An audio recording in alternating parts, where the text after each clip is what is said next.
Revenirea armoniei și detașarea influențelor sunt realizabile, dar amânați autotransformarea necesară prin repetarea unuia sau mai multor modele vechi. Pentru a avea un impact pozitiv, ramificarea de la norme vă poate lărgi perspectiva asupra schimbărilor. Cel mai important, sinele tău exterior nu are nicio soluție pe care o cauți. În schimb, ai încredere că tu ești soluția. Judecata ta te-a împiedicat să te confrunți cu adevărata ta realitate, deoarece te bezezi prea mult pe experiențele tale trecute. Evitând aceleași greșeli.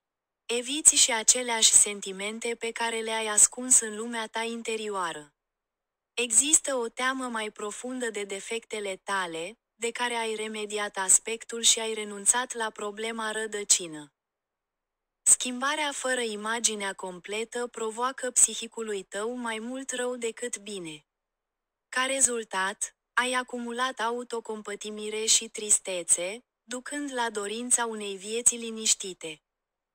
Pentru a schimba eficient, concentrarea ta trebuie să se schimbe de la rezolvarea problemelor exterioare la eliberarea emoțiilor negative. Suprimarea voastră emoțională a stimulat și înrădăcinat subconștientului vostru. Când una sau mai multe emoții sunt declanșate, sentimentul tău este copleșitor. Respirați mai adânc. Trebuie să renunți la ideea cum vrei să fie viața ta, în special așteptările tale. Eliberează-te de condiționarea ta. Fă doar opusul a ceea ce ți-ai făcut.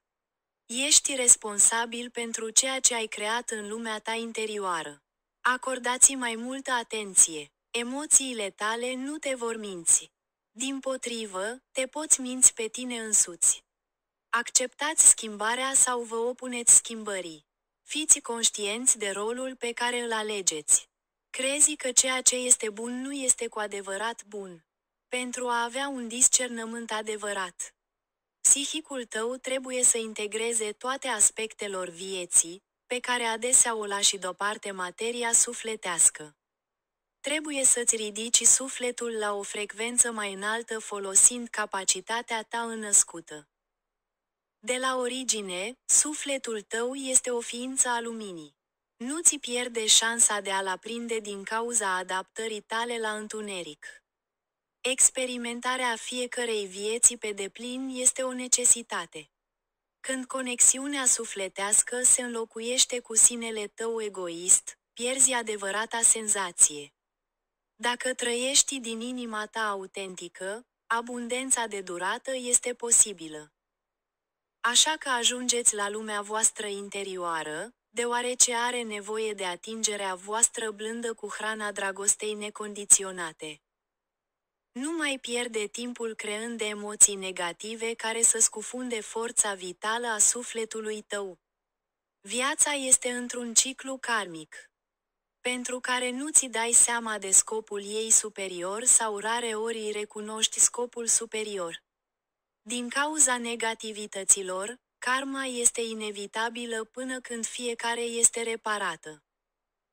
Astfel încât să poți trăi în eliberare, în autenticitate și în formă originală. În adâncul interiorului, după multe vieți de la naștere, moarte și reîncarnare.